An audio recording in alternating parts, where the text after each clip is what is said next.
Video में class 12 physics पूरी किताब के हम इंपॉर्टेंट न्यूमेरिकल देखने वाले हैं। ठीक है, क्या देखेंगे? पूरी किताब के इंपॉर्टेंट न्यूमेरिकल, इनको आपको तैयार कर लेना, इसी में से आपके फंस जाएंगे एग्जाम में। ठीक है, सब पेपर में आए हुए हैं, ध्यान रखना।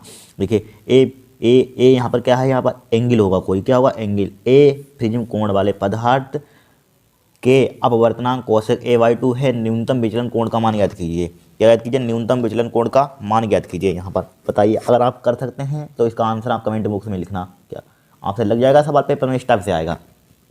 ठीक है, देखिए यहाँ पर क्या दिया है। यहाँ पर सबसे पहले दिया है, लिखिए दिया है, दिया है, दिया है। इनको तैयार कर लेना, सब पेपर में आए हुए क्वेश्चन है, किताब से हैं, ध्यान रखना। 2010 में आया था क्वेश्चन है, 2014 में आया था।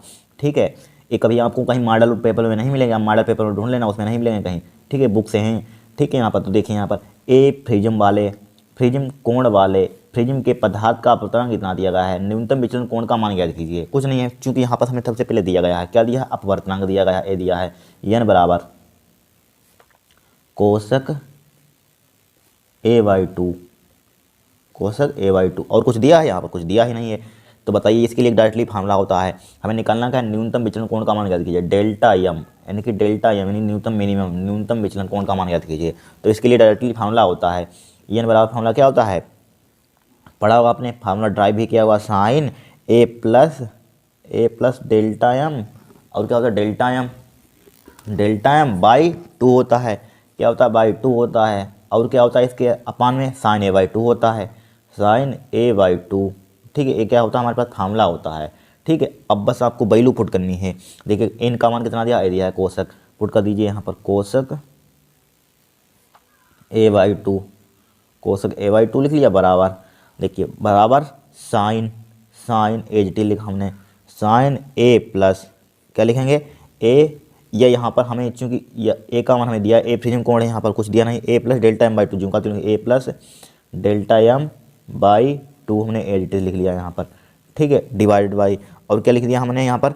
देखिए साइन को इसको हम तोड़ सकते हैं, किस में तोड़ सकते हैं? साइन को हम कोसक में ले सकते हैं, ले सकते हैं कि नहीं ले सकते? साइन का उल्टा क्या होता है? कोसक।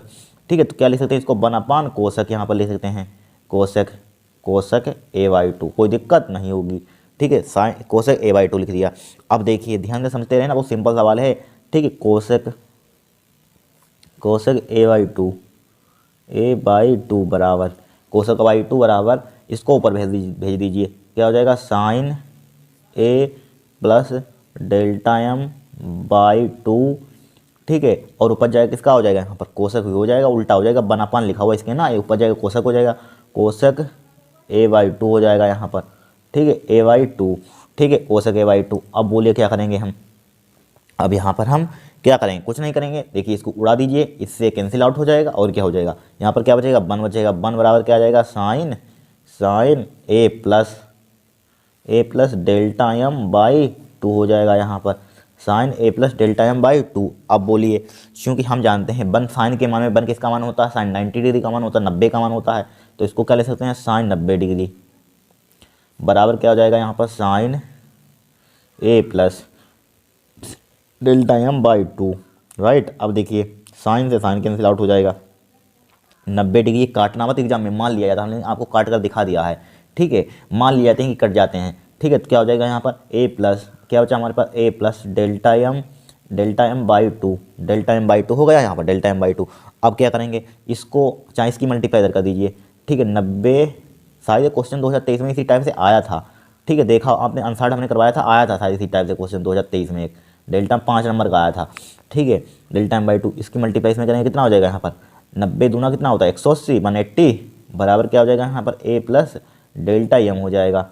हो जाएगा नहीं? हो जाएगा। हमें निकालना क्या है? इसका मान निकालना है डेल्टा एम का, इसको इधर ले आइए, तो क्या हो जाएगा? 180 माइनस का a हो जाएगा, बराबर क्या हो जाएगा? डेल्टा एम हो जाएगा। ये 2023 में आया सवाल है, ध्यान रखना, देखना आया था, आंसर में हमने करवाया था। देखिए 2010 से 14, 2014 में आया, 14 में, फिर डायरेक्टली 2023 में पूछ लिया था। देखिए कितनी गैप के बाद पूछा इन्होंने।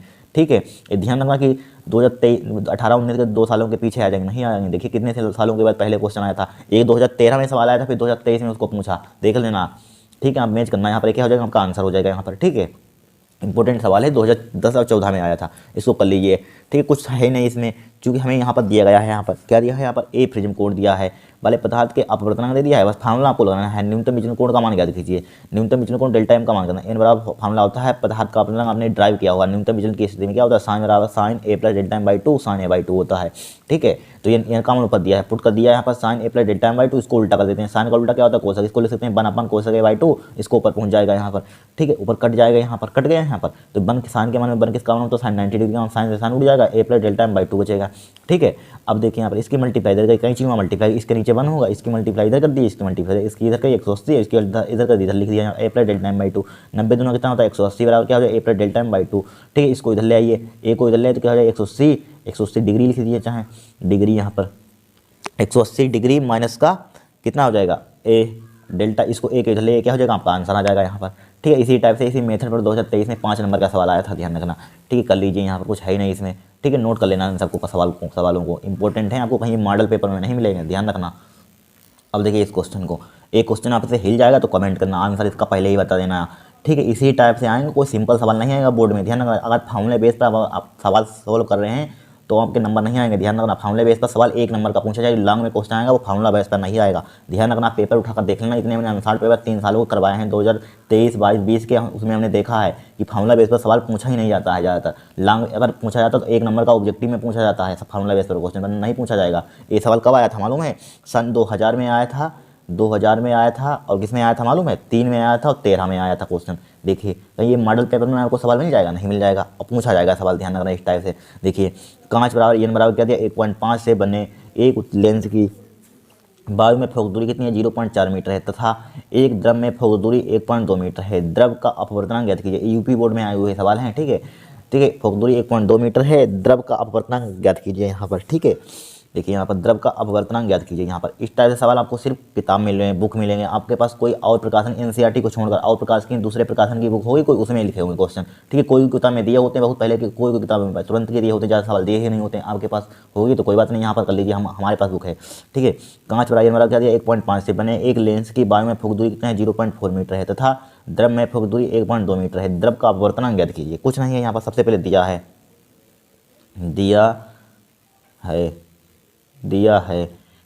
देखिए क्या दिया है यहाँ पर, एन बराबर 1.5।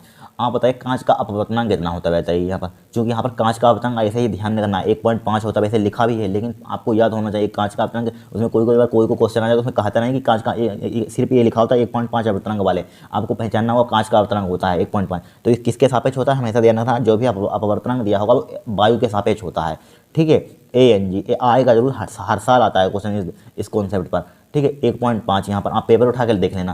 ठीक है, 1.5 से बने लेंस वायु में फोक दूरी कितनी दी गई है, 0.4 मीटर है वायु में फोक दूरी, तो इसको F1 से चाहे रिप्रेजेंट कर दीजिए, इसी के बराबर n होगा, n के बराबर दिया, इसी के n बराबर ANG बराबर 1.5, तो F1 का मान हमें कितनी देगा, F1 का मान दिया है 0.4 मीटर, 0.4 मीटर यहाँ पर 0.4 मीटर, तथा एक द्रव में फोक दूरी 1.2 मीटर है।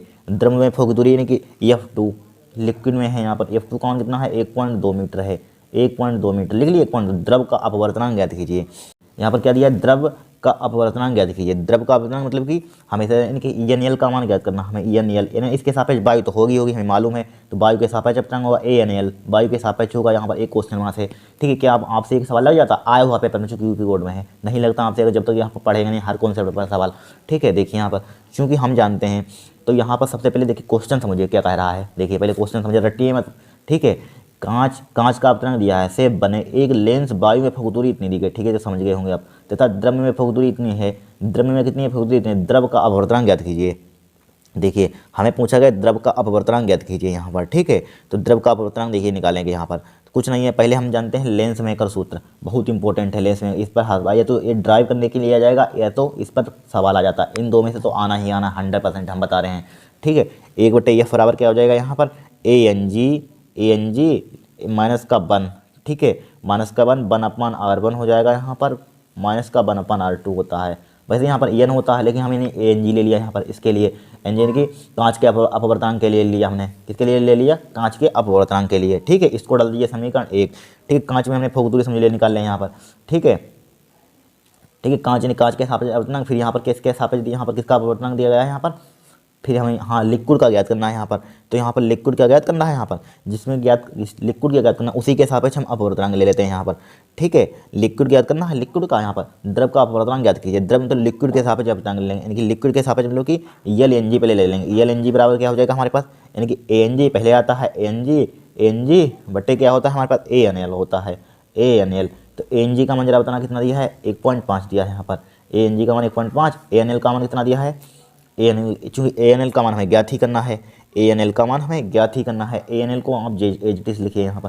देखिए यहाँ पर समझ लीजिए, आपको यहाँ पर नहीं समझ में आएगा, हमें मालूम है। देखिए द्रव का अपवर्तनांक, जिसके सापेक्ष हमें अपवर्तनांक ज्ञात करना, उसी के सापेक्ष हम अपवर्तनांक ले लेते हैं यहाँ पर। ठीक है, तो एल एन जी ले लेंगे यहाँ पर उसी के सापेक्ष। ठीक है, एल एन जी हमेशा ध्यान रखना है यहाँ पर। अब देखिए एक F1 लिख दिए यहाँ पर, और F2 फिर लिखा दिया पुनः द्रव में यहाँ पर। F2 बराबर क्या हो जाएगा, यानी कि F2 तो यहाँ पर क्या ले लेंगे, एल एन जी ले लेंगे यहाँ पर। ठीक है, एल एन जी द्रव में फोक दूरी गई तो द्रव के सापेक्ष यहाँ पर अपवर्तनांक भी ले लेंगे हम। ठीक है, 1/R1 हो जाएगा यहाँ पर, माइनस के 1/R2 हो जाएगा यहाँ पर। हो गया। ठीक है, अब बोलिए क्या करेंगे हम, कुछ करना ही नहीं है। 1/F2, या इसको भाग कर दीजिए, सबसे बेटर रहेगा यहाँ पर, या बाद में भाग कर देंगे। 1/F2 बराबर, या यहाँ पर भाग कर देते तो अच्छा रहता है। यहाँ पर ए एल एन जी का मान पुट कर दीजिए यहाँ पर। ठीक है, या बाद में पुट कर देंगे, उसमें क्या दिक्कत है, यहाँ पर बाद में पुट कर देंगे यहाँ पर। ठीक है, खाली यहाँ पर बेकार होगा। देखिए इसको डाल दीजिए समीकरण 2, इसको डाल दीजिए समीकरण 1। अब दोनों को डिवाइड कर दीजिए, तो लिखिए समीकरण 1 बटे समीकरण 2, समीकरण 1 चाहे समीकरण 2 बटे समीकरण 1 लिख लीजिए, चाहे समीकरण 1 बटे समीकरण 2। ठीक है, समीकरण 2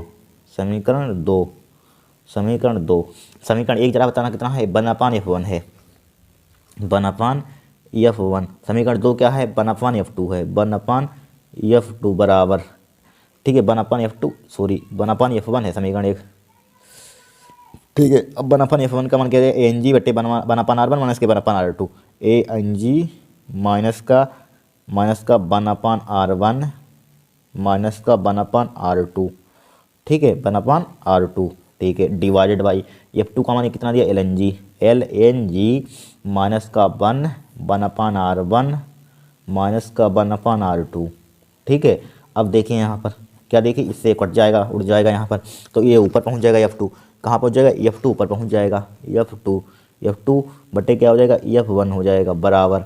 ठीक है, यहाँ पर क्या बचा, ए एन जी माइनस का 1।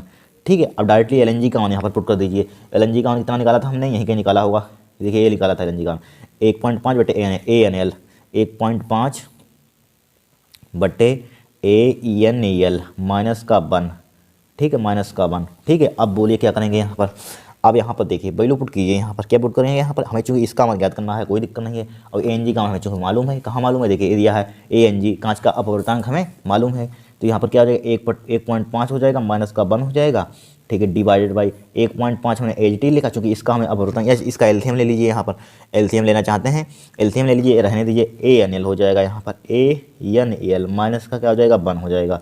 अब देखिए 1.5 में से F2/F1, तो यहाँ पर देखिए F2 का मान कितना दिया है, यहाँ पर F2 का मान देखिए 1.2 दिया है, F1 का मान देखिए कितना दिया है, 0.4 दिया है। पुट कर दीजिए यहाँ पर, क्या कर दीजिए, पुट कर दीजिए यहाँ पर, या इसको ऊपर बढ़ा लेते हैं। कितना दिया, F2 का मान कितना दिखाया था अभी आपको हमने, 1.2, और F1 का मान कितना दिखाया है, 0.4।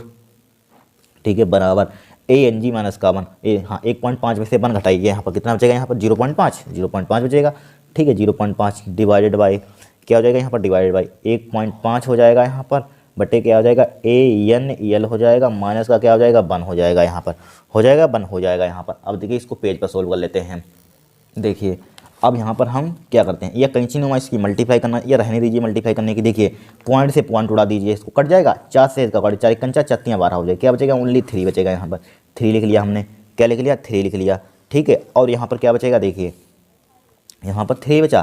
देखिए इस पर यहाँ पर बचा 0.5 बचा यहाँ पर, 0.5 बट्टे क्या बचा हमारे पास, 1.5 बट्टे a n l, 1.5 divided by a n l minus का 1 बचा। ठीक है, बस अब देखिए यहाँ पर, अब देखिए इसके नीचे क्या होगा, 1 होगा, इसकी मल्टीप्लाई इधर कर दीजिए, इसकी मल्टीप्लाई इधर कर दीजिए यहाँ पर। ठीक है, या रहने दीजिए यहाँ पर। देखिए सबसे बड़ा एक अच्छा जुगाड़ है हमारे पास, क्या है, इसको ऊपर मल्टीप्लाई मत कीजिए, इसको ऊपर ले जाइए, इसको नीचे ले आइए। कैलकुलेशन आप पर डिपेंड करता है, आप किस टाइप से करना चाहते हैं। ठीक है, जरूरी नहीं कि हमारे मेथड पर कीजिए, आप किसी प्रकार कर सकते हैं, आपको कैलकुलेशन करनी होती है, हम ऊपर ले जाएंगे इसको। ठीक है, 1.5 हो जाएगा यहाँ पर, बटे क्या हो जाएगा, ए एन एल हो जाएगा। माइनस का क्या हो जाएगा 1 हो जाएगा, बराबर क्या हो जाएगा 0.5 हो जाएगा, बटे क्या हो जाएगा 3 हो जाएगा, यहाँ पर हो जाएगा 3 हो जाएगा यहाँ पर।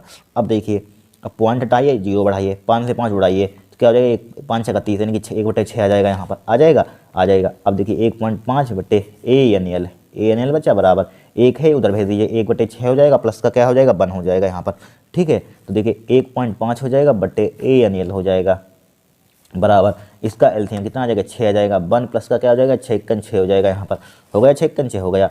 अब देखिए 1.5 बटे ए एन एल बराबर 7/6 हो जाएगा, यहाँ पर हो जाएगा। हमें किसका मान निकालना है, इसका मान निकालना। अब क्या करेंगे बताइए, हम इसको उल्टा कर देंगे और क्या कर देंगे, इसको उल्टा कर दीजिए, ए एन बराबर क्या हो जाएगा 6/7 हो जाएगा, बटे क्या आ जाएगा इसके नीचे 1.5, इसको उल्टा कर दिए, इसकी मल्टीप्लाई उधर कर दीजिए, क्या कर दीजिए उधर, तो क्या हो जाएगा ए एन एल बराबर हो जाएगा 6/7 मल्टीप्लाई 1.5 हो जाएगा, ठीक है। 1 पॉइंट हटाइए, नीचे 0 बढ़ाइए, ठीक है, बढ़ा दीजिए 0 यहाँ पर, ठीक है। या 0 बढ़ाने की ज़रूरत भी नहीं थी, यहाँ पर 15 छक्का 90, ठीक है, चले कोई दिक्कत नहीं यहाँ पर, ठीक है। यहाँ पर एक 0 हमने बढ़ा दिया यहाँ पर, ठीक है। अब बोलिए क्या करेंगे, ये यहाँ पर 0 मत बढ़ाइए, क्या बढ़ाइए यहाँ पर 0 मत बढ़ाइए वरना दिक्कत हो जाएगी यहाँ पर। देखिए यहाँ पर 15 छक्का, ये छोड़िए चलिए छोड़िए, देखिए 15 छक्का कितना होता है 90 होता है, ठीक है। 90 बटे क्या हो जाएगा 7 × 10 हो जाएगा यहाँ पर, ठीक है। अब 0 से 0 काट दीजिए, कोई दिक्कत नहीं है, ठीक है। ए बराबर क्या हो जाएगा 9/7, ठीक है। 9/7 आपका क्या होगा यहाँ पर द्रव का अपवर्तनांक होगा, ठीक है। यही क्या होगा आपका आंसर होगा, 5 नंबर में क्वेश्चन पूछा जाएगा, ध्यान रखना। ये क्या हो जाएगा आपका आंसर हो जाएगा। बताइए आपको कहाँ पर नहीं समझ में आया, ठीक है। हर जगह आपको समझ में आ गया होगा, कुछ है ही नहीं इसमें, ठीक है। बस स्टेप बाय स्टेप हमने किया है क्वेश्चन यहाँ पर, इसको नोट कर लेना आप, ठीक है। दूसरा क्वेश्चन नोट कर लीजिए, बहुत इंपॉर्टेंट है, इस टाइप से आपको कहीं का सवाल नहीं मिलेंगे, ध्यान रखना, ठीक है। इस टाइप से आएगा जरूर सवाल, नोट कर लीजिए इन सबको, ठीक है। स्क्रीनशॉट ले लीजिए चाहे। अब देखिए इस तीसरे क्वेश्चन को, ये भी वेरी इंपॉर्टेंट है, ध्यान रखना, ये भी आया हुआ सवाल है बोर्ड में, ठीक है। ये भी आ चुका है 2013 में। देखिए क्या दिया है यहाँ पर, इसको नीचे बढ़ा लेते हैं, एक अवतल लेंस के अवतल तथा उत्तल पृष्ठों की वक्रता त्रिज्याएं क्रमशः 15 सेंटीमीटर 10 सेंटीमीटर हैं। यदि कांच का अपवर्तनांक 1.5 है तो द्रव का अपवर्तनांक 1.7 हो तो लेंस की वायु तथा द्रव में फोक दूरी ज्ञात कीजिए। 5 नंबर का लॉन्ग क्वेश्चन है, ध्यान रखना। तो बहुत सिंपल है सवाल, कुछ है ही नहीं, आपको मालूम होना चाहिए। जब भी अवोत्तल लेंस लिखा हो, अवोत्तल क्या लिखा हुआ, अवोत्तल लिखा हुआ है, अवोत्तल, ठीक है। अवोत्तल देखिए, अब उत्तल क्या, अवोत्तल लेंस के अवतल उत्तल पृष्ठों की वक्रता त्रिज्या, अवतल की हमने क्या लेते हैं यहाँ पर, अवतल क्या लेते हैं वक्रता त्रिज्या, बताइए जरा हमें बताना, क्या लेते हैं पॉजिटिव लेते हैं, ठीक है। लेते हैं कि नहीं लेते हैं, तो सॉरी, अब चूंकि अवतल लेंस है यहाँ पर, अवतल लेंस है, अवतल पृष्ठों की वक्रता त्रिज्या, ठीक है। तो हमेशा आप ध्यान रखना, अवतल में क्या होती दूरी नेगेटिव होती है यहाँ पर, तो नेगेटिव आएगा यहाँ पर, सॉरी R1 का मान क्या आ जाएगा नेगेटिव है। ये बात छोटी छोटी बेसिक बातें हैं, जरूर नोट कर लेना, पेपर देने जाए इनको रिवाइज करके जरूर जाना सवालों को, ठीक। इन्हीं में कन्फ्यूजन होता है पेपर में, ठीक है। अवतल यहाँ पर लिखा हुआ, अवतल के लिए क्या लेते हैं नेगेटिव फोक दूरी लेते हैं, नेगेटिव आएगी कितनी इसके लिए दी गई है 15, माइनस का 15 हो जाएगा, क्या हो जाएगा माइनस का 15, ठीक है। R2 का मान देखिए, R2 का मान क्या हो जाएगा, क्योंकि यहाँ पर उत्तल लेंस के लिए, उत्तर के लिए क्या लेते हैं यहाँ पर, उत्तर के लिए क्या कहते हैं, ये भी नेगेटिव हो जाएगा यहाँ पर, उत्तर पृष्ठों की वक्रता त्रिज्या क्या हो जाएगी यहाँ पर नेगेटिव, ये भी 10 सेंटीमीटर ले लेंगे यहाँ पर, ठीक है। ध्यान लगाएं इनको, ठीक है। वक्रता त्रिज्या क्रमशः इतनी, यदि कांच का अपवर्तनांक 1.5 है, कांच का अपवर्तनांक, ठीक है। चूँकि हम जानते हैं वायु के सापेक्ष होगा एन जी का मान कितना दिया यहाँ पर 1.5 है यहाँ पर, ठीक है। और कांच का अपवर्तनांक, द्रव का अपवर्तनांक 1.7 यानी ए कितना है 1.7 है यहाँ पर, ए 1.7 है, ठीक है। अब यहाँ पर देखिए द्रव अपवर्तनांक कितना है, द्रव का अपवर्तनांक, ठीक है। लेंस की वायु तथा द्रव में फोक दूरी ज्ञात कीजिए, वायु तथा द्रव में फोक दूरी ज्ञात कीजिए। यहाँ पर द्रव में फोक दूरी, तो यहाँ पर द्रव के सापेक्ष आपको अपवर्तनांक भी मालूम होना चाहिए, क्या मालूम होना चाहिए, अपवर्तनांक भी मालूम होना चाहिए। तो क्या ले लेंगे अपवर्तनांक, देखिए हम यहाँ पर ALNG के मान निकाल लेंगे, पहले ALNG, तो क्या हो जाएगा ALNG को इस तरह से ANG ले लेंगे यहाँ पर, बटे क्या हो जाएगा ANL हो जाएगा यहाँ पर, क्या हो जाएगा ANL हो जाएगा यहाँ पर, ठीक है। देखिए वैल्यू चाहे पुट कर दीजिए, ANG का मान कितना दिया है यहाँ पर 1.5 दिया है, ANL का मान कितना दिया है 1.7 दिया है, ठीक है। अब चाहे पॉइंट से पॉइंट उड़ा दीजिए, यहाँ उड़ाना चाहते हैं काट दीजिए, पॉइंट से पॉइंट काट देंगे, क्या आ जाएगा 15/17 आ जाएगा यहाँ पर, ठीक है। 15/17 आ गया यहाँ पर। अब बोलिए क्या करेंगे यहाँ पर, क्योंकि हम जानते हैं यहाँ पर सबसे पहले देखिए यहाँ पर वो लगाया है लेंस की वायु तथा द्रव में फोक दूरी ज्ञात कीजिए।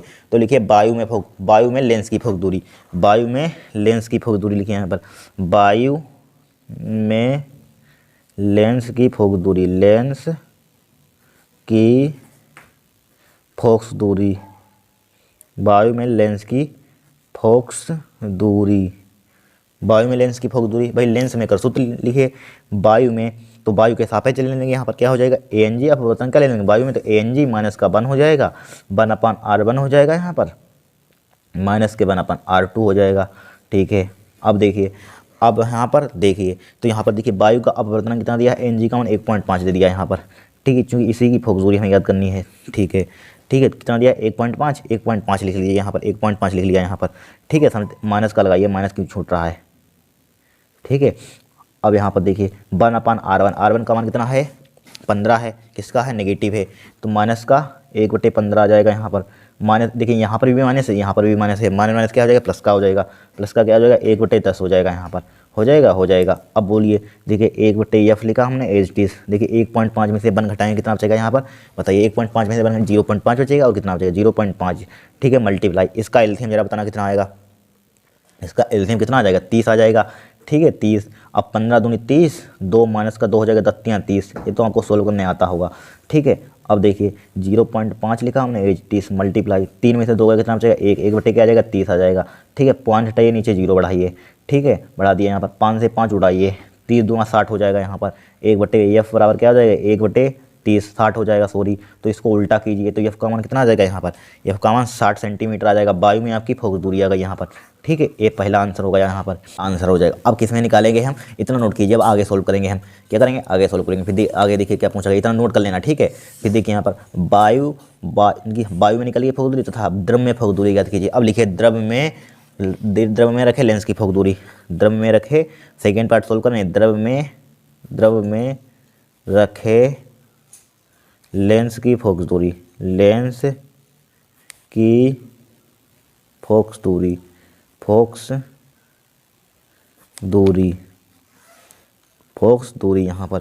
ठीक है, द्रव में रखे लेंस की फोकस दूरी यहाँ पर, तो यहाँ पर वही फार्मूला यहाँ पर लगाइए, क्या लगाइए वही फार्मूला 1/f डैश हो जाएगा यहाँ पर, 1/f डैश बराबर क्या हो जाएगा यहाँ पर, द्रव में चूंकि निकाल रहे हैं यहाँ पर, तो द्रव के सापेक्ष अपवर्तनांक हो जाएगा LNG माइनस का 1 हो जाएगा यहाँ पर, 1/r1 हो जाएगा माइनस का 1/r2 हो जाएगा यहाँ पर। ठीक है, 1/r1 माइनस का 1/r2 हो जाएगा। ठीक है, 1/f डैश बराबर LNG का मान जरा बताना कितना है, देखिए यहीं कहीं निकाला था हमने, कितना निकाला था 15/17 यहाँ पर पुट कर दिए, क्या पुट कर देंगे यहाँ पर 15/17 पुट कर दिया यहाँ पर, माइनस का 1 है यहाँ पर, माइनस का 1, r1 का मान कितना है यहाँ पर माइनस का 1/15, माइनस का 1/15 यहाँ पर, और r2 का मान क्या है माइनस प्लस हो जाएगा, यहाँ पर भी माइनस है, यहाँ पर माइनस प्लस का 1/10 हो जाएगा यहाँ पर, 1/10 हो जाएगा यहाँ पर। ठीक है, 1/f डैश बराबर क्या आ जाएगा, इसका एलसीएम कितना आ जाएगा 17। ठीक है, 17 आ जाएगा, 15 माइनस का 17 हो जाएगा यहाँ पर। ठीक है, इसको जब इसका एलसीएम कितना आ जाएगा 30 आ जाएगा, 15 दूनी 30 हो जाएगा, माइनस के 2 हो जाएगा, 10×30 हो जाएगा यहाँ पर। ठीक है, ठीक है, अब देखिए 1/f डैश बराबर 17 में से 15 का कितना माइनस के 2/17 यहाँ पर बचेगा। ठीक है, और 3 में से 2 का कितना बचेगा 1/30 बचेगा यहाँ पर, बराबर माइनस का 2 हो जाएगा। ठीक है, 17 कितना होता है, 17 कितना होता है 51। ठीक है, लेकिन यहाँ पर एक काट दीजिए और हल्का हो जाएगा सवाल इसको। ठीक है, इसको हल्का हो जाएगा, काट दीजिए इसको, चाहे यहाँ पर बन बचेगा, यहाँ पर क्या बचेगा 1 बचेगा माइनस का। ठीक है, 2 से इसको उड़ा दीजिए जिससे कि हल्का सवाल हो जाएगा हमारा, 15 आ जाएगा यहाँ पर, तो 17 गुणा क्या हो जाएगा 15 हो जाएगा। अब सही है। ठीक है, 1 लिखा हुआ है। ठीक है, अब 1/f डैश बराबर क्या हो जाएगा 15 और 17 की मल्टीप्लाई कीजिए। देखिए 17 अपना 85 का 5 होता है, माइनस का 1/ इतना लिखा, 17 अपना 85 के 5 हाथ ही लगे 8। ठीक है, 17 × 17 8 कितना होता है, 17 और 3 20 25 होता है, कितना होता है 25 लिख लिया हमने। ठीक है, इसको उल्टा कर दीजिए, इसको उल्टा करेंगे क्या हो जाएगा एफ डैश बराबर क्या आ जाएगा माइनस का 255, क्या आ जाएगा माइनस का 255 सेंटीमीटर। ये क्या हो जाएगा आपका आंसर हो जाएगा। यहाँ पर कोई कठिन सवाल था यहाँ पर बताइए, यहाँ पर कुछ है ही नहीं, सवाल होते हैं आए हुए सवाल हैं सब पेपर में, ध्यान रखना। ठीक है, इस टाइप से बड़ा सिंपल भाषा में कर लिया हमने। अब देखिए नेक्स्ट सवाल देखेंगे हम। अब देखिए इस क्वेश्चन को, समान आवर्ती की 2 तरंगे के आयाम 5:3 के अनुपात में हैं। व्यतिकरण क्षेत्र में कंपनों के महत्तम एवं न्यूनतम आयामों तथा तीव्रताओं का अनुपात ज्ञात कीजिए। वेरी इंपॉर्टेंट क्वेश्चन है, ध्यान रखना, पेपर में आया हुआ है 2-3 बार। ठीक है, पहले आ चुका है। देखिए समान आवर्ती के हमारे पास समान है 2 तरंगों का आयाम मतलब कि A1 आयाम का रेशियो A1 अनुपात A2, इसका रेशियो में कितना दे दिया यहाँ पर 5:3 दे दिया यहाँ पर। ठीक है, व्यतिकरण क्षेत्र में कंपनों के महत्तम एवं न्यूनतम तीव्रताओं का अनुपात देती है। महत्तम मतलब कि आई मैक्स, आई मिनिमम इसका हमें क्या ज्ञात करना है, रेशियो ज्ञात करना, अनुपात ज्ञात कीजिए। ठीक है, कुछ है ही नहीं इसमें, हम जानते हैं, क्या जानते हैं, फॉर्मूला होता है हमारे पास, क्या होता है, ए मैक्सिमम यानी कि इसका अनुपात ए मैक्सिमम ए मिनिमम। ठीक है, इसके लिए फॉर्मूला क्या होता है, ए वन प्लस ए2 बट्टे क्या होता है, इसका होल स्क्वायर होता है, होल स्क्वायर नहीं स्क्वायर, हाँ इसमें नहीं होता स्क्वायर, इसमें ध्यान रखना, इसमें स्क्वायर नहीं होता है। ए1 प्लस ए2 बट्टे क्या होता है, ए वन माइनस का ए2, इसमें स्क्वायर नहीं होता। ठीक है, ए1 का मान कितना दिया है, देखिए ये जस्ट लिखा हुआ, ए1 का मान कितना है 5 है, 5, ए2 का मान ये जस्ट लिखा हुआ 3 है, प्लस का 3 हो जाएगा बट्टे इसको 5 माइनस 3 दोनों को सब्ट्रैक्ट कर देते हैं, हटा देते हैं। ठीक है, अब देखिए ए मैक्सिमम बट्टे क्या हो जाएगा, ए मिनिमम बराबर क्या हो जाएगा, 5 3 कितना होता है 8 बटे 5 में से 3 कितना बचेगा 2। ठीक, कितना बचेगा यहाँ पर 2 से इसको उड़ाइए, क्या बचेगा यहाँ पर 4 बटे 1 बचेगा, यहाँ पर इसके नीचे 1 होगा। अब जानते हैं, तो हमारे पास ए मैक्सिमम और ए मिनिमम का हमारे पास रेशियो कितना आ जाएगा यहाँ पर। ठीक है, महत्तम यहाँ पर पूछा महत्तम न्यूनतम आयामों तो तीव्रताओं का अनुपात ज्ञात कीजिए, बराबर क्या आ जाएगा 4:1 आ जाएगा। ठीक है, पहला आंसर हो गया। देखिए इसमें कंपनियों के महत्तम एवं न्यूनतम आयामों तो तीव्रताओं का अनुपात, आयामों का रेशियो हमारे पास आ गया, किसका आ गया, आयामों का अनुपात आ गया यहाँ पर। ठीक है, पहला तो आंसर हमारे पास हो गया। ठीक है, और फिर तीव्रताओं का अनुपात क्या करना है, महत्तम तीव्रताओं का अनुपात। ठीक है, तो क्या हो जाएगा यहाँ पर आई मैक्सिमम बटे क्या हो जाएगा, आई मिनिमम। ठीक है, आई मिनिमम बराबर हमें, ठीक है, इसके लिए डायरेक्टली फॉर्मूला क्या होता है हमारे पास, इसमें स्क्वायर होता है तीव्रता में, ए1 प्लस ए2। ठीक है, इसका स्क्वायर हो जाएगा बटे ए1 माइनस का ए2, इसका स्क्वायर हो जाएगा यहाँ पर। ठीक है, बराबर ए1 का मान कितना दिया था भाई 5, ए1 का मान कितना दिया 5 और 3। ठीक है, 5 प्लस का 3 का स्क्वायर हो जाएगा बटे क्या आ जाएगा, 5 माइनस का 3 का स्क्वायर हो जाएगा। ठीक है, तो क्या हो जाएगा यहाँ पर आई मैक्स बटे आई मिनिमम बराबर आई में 5 और 3 8 का स्क्वायर हो जाएगा, 5 में से 3 का कितना बचेगा 2 का स्क्वायर हो जाएगा, 8 का स्क्वायर खोलना कितना होता है 64 होता है 8 का स्क्वायर। ठीक है, और 2 का स्क्वायर कितना होता है 4 होता है, 4 से इसको उड़ा दीजिए, कितना आ जाएगा 16 बटे 1 हो जाएगा यहाँ पर। इसका रेशियो कितना हो जाएगा, I maximum ratio I minimum. ठीक है, आई मिनिमम बराबर क्या आ जाएगा 16:1, ये क्या हो जाएगा आपका आंसर हो जाएगा यहाँ पर। ठीक है, क्या हो जाएगा आंसर हो जाएगा। इस टाइप से क्वेश्चन को आपको सोल्व करना था यहाँ पर। ठीक है, चौथा क्वेश्चन हमारे पास हो गया। अब देखिए नेक्स्ट क्वेश्चन 5वां, यंग के द्विझर्री प्रयोग में उन बिंदुओं पर तीव्रताओं का अनुपात ज्ञात कीजिए जहाँ झर्रियों से निर्गत तरंगों के बीच पथांतर लेमडा तथा लेमडा/4 है। क्या है, लेमडा तथा लेमडा/4 है। बताइए किस टाइप से ज्ञात करेंगे, वेरी मोस्ट इंपॉर्टेंट क्वेश्चन है, ध्यान रखना। ठीक, कुछ नहीं यहाँ पर, चूंकि हमें दिया गया यंग के द्विझर्री प्रयोग में उन बिंदुओं पर तीव्रताओं का अनुपात ज्ञात करना है यहाँ पर। ठीक है, जहाँ झर्रियों से निर्गत तरंगों के बीच पथांतर लेमडा तथा लेमडा/4 है। तो लिखिए यहाँ पर जब, ठीक है 5वां क्वेश्चन है, जब पथांतर, क्या लिखेंगे यहाँ पर, ठीक है, पथांतर इसका कितना दिया लेमडा पर, तो इस पथांतर पर आप पथांतर दिया तो इसका कलांतर निकाल लेंगे यहाँ पर, क्या निकालेंगे कलांतर निकाल लेंगे यहाँ पर। तो पथांतर, तो यहाँ पर लिखिए पथांतर, तो हमारे पास क्या है, जब पथांतर हमारे पास क्या है लेमडा है, तो हमारे पास तब कलांतर क्या होगा, तब कलांतर, या तो कलांतर लिख लीजिए, तो कलांतर तो कलांतर के लिए फॉर्मूला क्या होता है यहाँ पर बताइए। ठीक है, बताइए क्या होता है फॉर्मूला, फाई से रिप्रेजेंट करते हैं यहाँ पर। फाई बराबर क्या होता है 2 पाई अपन लेमडा इंटू क्या होता है, हमें क्या होता है यहाँ पर बताइए। यहाँ पर भाई पथांतर होता है यहाँ पर 2 पाई अपन लेमडा इंटू पथांतर, तो पथांतर क्या है यहाँ पर लेमडा है, लेमडा लिख लेंगे यहाँ पर, लेमडा से लेमडा उड़ा दीजिए बराबर क्या आ जाएगा 2 पाई आ जाएगा, राइट। अब देखिए फिर इस पर निकाल लेंगे हम, क्या निकाल लेंगे यहाँ पर कलांतर और क्या, तो देखिए जब पथांतर हमारे पास क्या है लेमडा/4 है, जब पथांतर लेमडा/4 है, जब पथांतर लेमडा/4 है यहाँ पर, तब कलांतर तो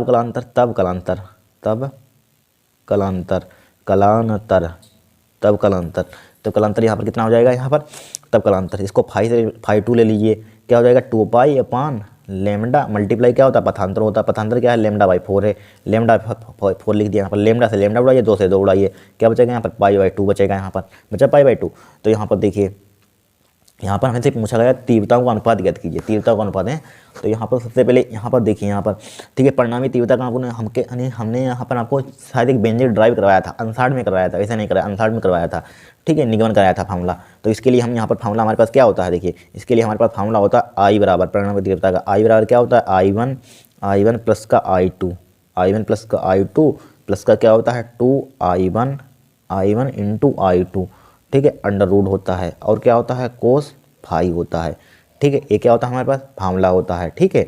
अब यहाँ पर देखिए I1 I2 का मान तो हमें पता ही नहीं है, तो इसके बराबर हम I0 ले लेंगे, उसमें क्या दिक्कत है, लेट कर लीजिए माना, ठीक है, मान लेंगे हम, क्या मान लेंगे, माना I1 बराबर I2 बराबर I0 ले लेंगे, यहाँ पर ले लिया I0 ले लिया। अब देखिए इसकी जगह पर I0 लिख लिया, I बराबर क्या हो जाएगा यहाँ पर I0 प्लस I0, ठीक है, प्लस 2I1, लेकिन I0 यहाँ पर भी ले लेंगे, यहाँ पर क्या ले लेंगे, यहाँ पर भी I0 मल्टीप्लाई I0, ठीक है, अंडर रूट कोस। अब देखिए यहाँ पर समझिए, यहाँ पर क्या ले लेंगे कोस 2π, पहले इसके लिए ले लीजिए, यहाँ पर 2π ले लेंगे, यहाँ पर कलांतर 2π ले लेंगे यहाँ पर, ठीक है। तो आई बराबर क्या हो जाएगा, आई क्या हो जाएगा, प्लस का चिन्ह है, मल्टीप्लाई का मत समझना, आई क्या हो जाएगा 2I0 हो जाएगा, प्लस का जब आई की आई नोट की स्क्वायर करेंगे, यहाँ पर स्क्वायर हो जाएगा, इसका वर्गमूल कितना निकला है, आई निकल आएगा, 2I0 हो जाएगा। यहाँ पर कोस फाई का जरा बताना कितना होता है, या कोस 2π, बताइए कोस 2π का मान आप बताइए कितना होता है यहाँ पर, ठीक है, बताइए कोस 2π का मान कितना होता है, कोस 90 प्लस थीटा इसको ले सकते हैं, कोस 90 साइन थीटा हो जाएगा, यहाँ पर साइन थीटा यहाँ पर हो जाएगा, यहाँ पर हो जाएगा, उसका मान कितना, साइन 90 का मान कितना होता है, लेकिन कोस 2π का मान डायरेक्टली आप ध्यान रखना कितना होता है, 1 होता है। तो आई बराबर क्या हो जाएगा यहाँ पर 2I0 हो जाएगा, प्लस का 2I0 हो जाएगा, यहाँ पर मल्टीप्लाई क्या हो जाएगा 1 हो जाएगा, बराबर क्या हो जाएगा यहाँ पर 2I0 प्लस का 2I0 क्या हो जाएगा 4I0 हो जाएगा, कितना हो जाएगा आई बराबर क्या आ जाएगा 4I0 हो जाएगा, यहाँ पर 4I0 आ गया है हमारे पास, ठीक है, 4I0 आ गया यहाँ पर। चाहे इसको डैश से लिख लीजिए, यहाँ पर डैश से लिख लीजिए तो और बेटर रहेगा, यहाँ पर मत लिखिए, कोई दिक्कत नहीं है, आप पर डिपेंड करता है आप क्या करना चाहते हैं, ठीक है। आपको पहचानने के लिए यहाँ पर अलग अलग एक जैसे अलग अलग होने चाहिए, ठीक है। 4I0 अब इस पर निकाल लीजिए, यहाँ पर परिणामी तीव्रता इस पर π/2 पर, ठीक है, जहाँ यहाँ पर डायरेक्टली हम पुट कर रहे हैं, यहाँ तो सेम टू सेम आएगा, यहाँ पर डायरेक्टली पुट कर रहे हैं, तो इतना सोल्व करेंगे तो सेम टू सेम आएगा, तो क्या हो जाएगा आई डबल डैश निकाल लीजिए यहाँ पर, ठीक है, यहाँ तो सेम टू सेम आएगा 2I0 प्लस का 2I0, ठीक है, 2I0 तो सेम टू सेम आएगा, मल्टीप्लाई क्या हो जाएगा कोस 2π की जगह पर क्या आ जाएगा सिर्फ π/2 आ जाएगा, यहाँ पर क्या आ जाएगा π/2 कोस π/2 का मान जरा बताना कितना होता है, कोस 90 का मान कितना होता है 0 होता है, तो आई डबल डैश बराबर 2I0 प्लस का 2I0 कोस 90 का मान 0, ठीक है, तो ये 0 हो जाएगा, तो आई डबल डैश बराबर क्या हो जाएगा हमारे पास 2I0 बचेगा, 2I0 बचा यहाँ पर बच्चा। अब हमें निकलना था क्या रेशियो, अनुपात ज्ञात कीजिए, ठीक है, अनुपात पूछा गया था, देखिए किसका पूछा गया था, इन बिंदुओं पर तीव्रताओं का अनुपात ज्ञात कीजिए, इन दोनों का, इसकी तीव्रता का अनुपात आई डैश तीव्रता का अनुपात आई डैश बटे आई डबल डैश क्या हो जाएगा I dash divided by I double dash, ठीक है। आई डैश का मान जरा बताना कितना है, आई डैश का मान 4I0 है, 4I0 बटे आई डबल डैश का मान कितना है 2I0 है, 2I0 देखिए I0 से I0 उड़ाइए, 2 1 2 2 4 हो जाएगा यहाँ पर, तो क्या हो जाएगा यहाँ पर 2/1 बचा है, यहाँ पर इसका रेशियो क्या हो जाएगा I dash ratio I double dash बराबर 2:1, ठीक है, 2:1, ठीक है, ये क्या हो जाएगा आपका आंसर हो जाएगा यहाँ पर, ठीक है। कोई कठिन क्वेश्चन थे, ये भी सब पेपर में आए हुए हैं, इनको आपको 5 क्वेश्चन थे, इन 5 को तैयार कर लेना, नेक्स्ट क्लास में और इंपॉर्टेंट क्वेश्चन आप कमेंट करेंगे किस चैप्टर से न्यूमेरिकल सबसे ज़्यादा चाहते हैं, इंपॉर्टेंट कहाँ से चाहते हैं, फर्स्ट बुक से सबसे ज़्यादा चाहते हैं कि सेकंड बुक से, ठीक है। वैसे पता नहीं कौन से कहाँ से आ जाए न्यूमेरिकल, कोई पता नहीं है, पेपर बनाने वाला पता नहीं कहाँ से रहेगा, ठीक है। आपको हर चैप्टर के न्यूमेरिकल सबसे ज़्यादा तैयार कर लेने हैं, ठीक है, ध्यान रखना है यहाँ पर, ठीक है। आज के लिए इतना ही, अगर आपको वीडियो अच्छी लगी हो तो चैनल को सब्सक्राइब करना, वीडियो को लाइक करना है यहाँ पर।